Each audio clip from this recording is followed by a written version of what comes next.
இன்றைக்கி சண்டே எதுமோ நம்ம வீட்டில் நான்வெஜ் எதுவுமே எடுக்கல. ஏன்னா ஹஸ்பண்ட் ஊருக்கு போயிட்டாங்களா, எடுத்துகிட்டு வந்து கொடுக்கறதுக்கு ஆள் இல்லை. அதனால நைட்டே காளான் வாங்கிட்டு சொல்லிட்டேன். இன்றைக்கி காளான் வச்சு காளான் பிரியாணி ரெடி பண்ணிவிட்டு காளான் கிரேவி ரெடி பண்ணிக்கலாம் அப்படின்னு சொல்லிட்டு 65 போட்டு தட்டுமான்னு கேட்டேன். தம்பிங்க வேண்டான்னு சொல்லிட்டாங்க. அதனால் ஒரு பாக்ஸ் பிரியாணி ரெடி பண்ணிவிட்டு ஒரு பாக்ஸ் காளானை வந்து கிரேவி வச்சுக்கலான்ட்டு பிளான் பண்ணிட்டேன். நான் சின்ன பிள்ளையா இருக்கும் போதெல்லாம் அந்த காளான்னா என்னன்னு கூட தெரியாது. மழை பெஞ்சா ஒரு காளான் முளைக்கும் இல்லையா, அதை தான் காளான், அதை தான் சமைச்சு சாப்பிடுவாங்க அப்படின்னு என்னோட மைண்ட் செட்டில் இருந்துச்சு.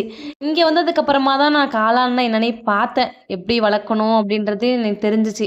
அதை தனியாக வந்து செப்பரேட் பண்ணி வளர்க்குறாங்க. அதுலேருந்து தான் காளான் வருது. நம்ம வீட்டில் முளைக்கிறதெல்லாம் சமைக்கக்கூடாது, அது விஷக்காளான்னு சொல்லி எனக்கு இப்போ தான் கொஞ்ச நாளுக்கு முன்னாடி தெரிய வந்துச்சு. இந்த காளான் வந்து சிக்கனை விட செம்ம டேஸ்டியாக இருக்குது.